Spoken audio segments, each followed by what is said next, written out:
Hi friends, പവിത്രത്തിൻ്റെ ഏറ്റവും പുതിയ ബ്രഹ്മവിശേഷത്തിലേക്ക് എല്ലാവർക്കും സ്വാഗതം. അങ്ങനെ നന്ദിനി വേദയ്ക്ക് കഴിക്കാനുള്ള ഭക്ഷണമൊക്കെ എടുത്ത് പുറത്തേക്ക് വലിച്ചെറിയാണ്. അതിൻ്റെ പേരിൽ വലിയ പ്രശ്നം ഉണ്ടാവുകയാണ് കേട്ടോ. ശ്രീജ ഭക്ഷണം വേദയ്ക്ക് കൊടുക്കുന്നുണ്ടെങ്കിലും നന്ദിനി അത് കഴിക്കാനായിട്ട് സമ്മതിക്കുന്നില്ല.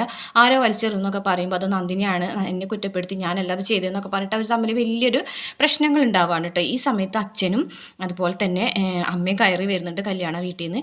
വിക്രമും ഉണ്ട്. അപ്പോൾ എല്ലാവരും കൂടി ആവുമ്പോൾ അച്ഛനും അമ്മയും വരുമ്പോൾ ഇവരെല്ലാവരും കൂടിയിട്ട് ഈ ഒരു ഡിസ്കഷനിലാണ് ഒച്ചയും ബഹളവും വർത്താനൊക്കെ കേൾക്കുമ്പോൾ അച്ഛനെ ഭയങ്കരമായിട്ട് ദേഷ്യമാവണേ. ഈ വീട്ടിൽ ഇന്നേ വരെ ഇങ്ങനെ ഒരു പ്രശ്നങ്ങളൊന്നും ഉണ്ടായിട്ടില്ല, ഈ അടുത്താണ് ഇതുപോലുള്ള പ്രശ്നങ്ങളൊക്കെ വന്നു തുടങ്ങിയത് എന്നൊക്കെ പറഞ്ഞിട്ട് അച്ഛൻ വേദയെ കുറ്റപ്പെടുത്തിയിട്ട് സംസാരിക്കുകയാണ്. അപ്പോൾ വേദയ്ക്ക് അത് ഭയങ്കരമായിട്ട് സങ്കടമാവാണ്. അപ്പോൾ വേദ പറഞ്ഞിട്ട് ശരി അച്ഛ, ഇനി ഞാൻ ഈ വീട്ടിൽ നിൽക്കുന്നില്ല, ഇനി എനിക്ക് ഈ വീട്ടിൽ നിൽക്കാനുള്ള അവകാശമില്ല, അതുകൊണ്ട് ഞാൻ പോവുകയാണ്. വിക്രം വന്ന് വിളിക്കാതെ ഞാൻ ഇനി തിരിച്ച് ഈ വീട്ടിലേക്ക് ഞാൻ വരില്ല, പക്ഷേ വിക്രം വന്ന് വിളിച്ചാൽ ഞാൻ ഈ വീട്ടിലേക്ക് വരിക തന്നെ ചെയ്യും എന്ന് അച്ഛനോട് പറഞ്ഞിട്ട് വേദ വീട്ടിലേക്ക് ഇറങ്ങി പോകാണ്. വീട്ടിലേക്ക് പോകുന്നുണ്ട്. വീട്ടിലാണെന്നുണ്ടെങ്കിൽ ഭയങ്കര സന്തോഷമാവാണ് കേട്ടോ വേദ ചെല്ലുമ്പോൾ.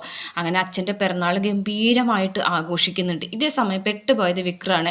കാരണം ആ പോസ്റ്ററിൽ അച്ചടിച്ചിട്ടുള്ളതുപോലെ ഫംഗ്ഷൻ നടക്കണം, വിക്രവും ഭാര്യയും കൂടിയിട്ട് ചെല്ലണം എന്നാണ് ശ്രീനിവാസ സാറ് പറഞ്ഞിരിക്കുന്നത്. അങ്ങനെ ശ്രീനിവാസൻ സാറിൻ്റെ നിർബന്ധപ്രകാരം വേദയെ വിളിക്കാനായിട്ട് വേദര വീട്ടിലേക്ക് ചെല്ലാണ്. അങ്ങനെ വേദന മുന്നിൽ ശരിക്കും തോറ്റു പോകാണ് കേട്ടോ വിക്രം. അങ്ങനെ വേദനെ വിളിച്ച് വീട്ടിൽ നിന്ന് തിരികെ കൊണ്ടുവരികയാണ്.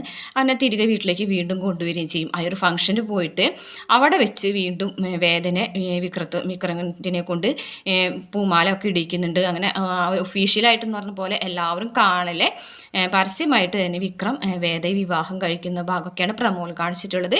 വീഡിയോ ഇഷ്ടപ്പെട്ട മറക്കാതെ ചാനൽ ഒന്ന് സബ്സ്ക്രൈബ് ചെയ്ത് സപ്പോർട്ട് ചെയ്യണം കേട്ടോ.